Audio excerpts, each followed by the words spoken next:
Hi friends, அஸ்ஸலாமு அலைக்கும். இன்றைக்கி ஒரு சூப்பரான ரெசிபி பார்க்க போகிறோம். கேரளா ஸ்டைலில் ஒரு அருமையான துவரன் செய்யலாம். ரொம்பவே டேஸ்டியாக இருக்கும், டிஃப்ரெண்ட்டாகவும் இருக்கும். வாங்க எப்படி செய்யலான்னு பார்க்கலாம்.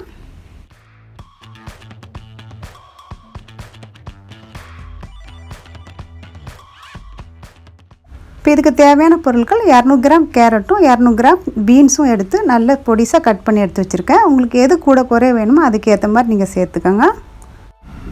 இப்போ அரைக்கிற உள்ள மசாலா நம்ம பார்க்க போகிறோம். 1/4 கப்பு தேங்காய், 2 பச்சை மிளகா, 1/4 டீஸ்பூன் ஜீரகம். இதுக்கு சின்ன வெங்காயம் 4-5 வெங்காயம் எடுத்துக்கோங்க. இதுக்கு ஒரு சின்ன துண்டு இஞ்சி எடுத்துக்கோங்க. தோலெல்லாம் நீக்கிட்டு இந்த மாதிரி க்ளீன் பண்ணி எடுத்து வச்சுக்கலாம். இது தாளிப்புக்காக நான் எடுத்து வச்சுருக்கேன். 1/2 டீஸ்பூன் கடுகு எடுத்துக்கோங்க. அது கூட 2 இனுக்கு கருவேப்பிலையும் சேர்த்துக்கோங்க. இதோட 1/4 டீஸ்பூன் அளவுக்கு பெருங்காயத்தூளும் சேர்த்துக்கோங்க. தாளிக்கிறதுக்கு வேண்டி 2 டேபிள் ஸ்பூன் தேங்காய் எண்ணெய் எடுத்திருக்கேன். இதுக்கு தேவையான அளவுக்கு உப்பு, 1/2 டீஸ்பூன் மஞ்சள்தூள், 1 டீஸ்பூனு மிளகாய்த்தூள்.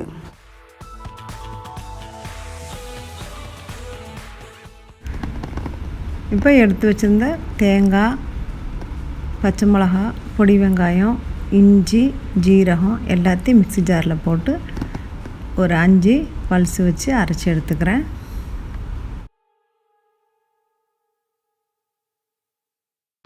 ரொம்பவும் பேஸ்ட்டாக அரைக்காமல், ரொம்பவும் குறைன்னு அரைக்காமல், ரெண்டுக்கும் நடுவில் அரைச்சிக்கோங்க. இந்த மாதிரி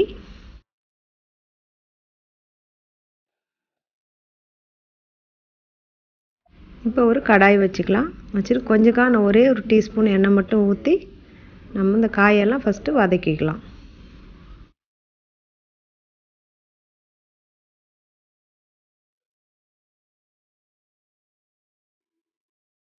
இப்போ நல்லா மிக்ஸ் பண்ணிவிட்டு ஸ்டவ்வை மீடியம் ஹீட்டில் வச்சுட்டு ஒரு 2-3 ஸ்பூன் தண்ணி ஊற்றி மூடி போட்டு ஒரு 3 நிமிஷம் வேக வச்சிடலாம் அந்த காய்கறி எல்லாத்தையும்.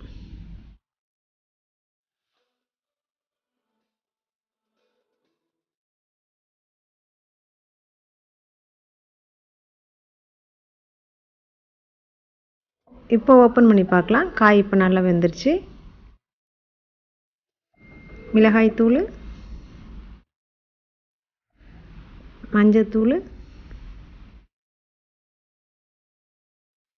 பெருங்காயத்தூள், தேவையான அளவுக்கு உப்பு சேர்த்துட்டு நல்லா மிக்ஸ் பண்ணிக்கலாம்.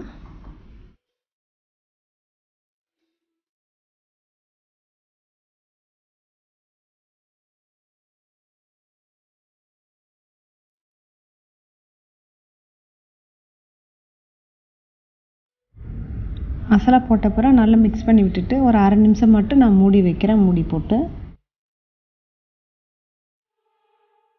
1/2 நிமிஷம் ஆயிடுச்சு. இப்போ இறக்கி வச்சுட்டு நம்ம தாளிப்புக்கு இன்னொரு சட்டி வச்சுக்கலாம் அடுப்பில். எண்ணெய் நல்லா சூடாயிருச்சு. கடுகு சேர்த்துக்கிறேன்.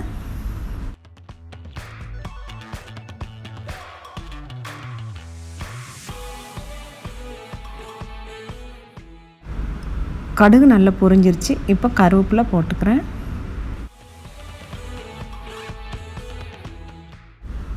கடுகும் கருவேப்பிலையும் நல்லா பொரிஞ்சிட்டு நம்ம துவரையில் இப்போ ஊற்றிடலாம்.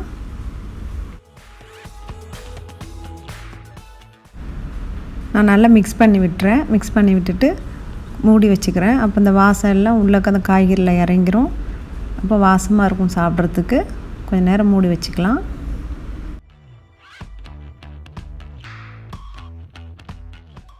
கேரளாவில் துவரை பண்ணிட்டோம், ரெடி ஆயிடுச்சு. இப்போ எடுத்து நான் ஒரு தட்டில் வச்சுக்கிறேன்.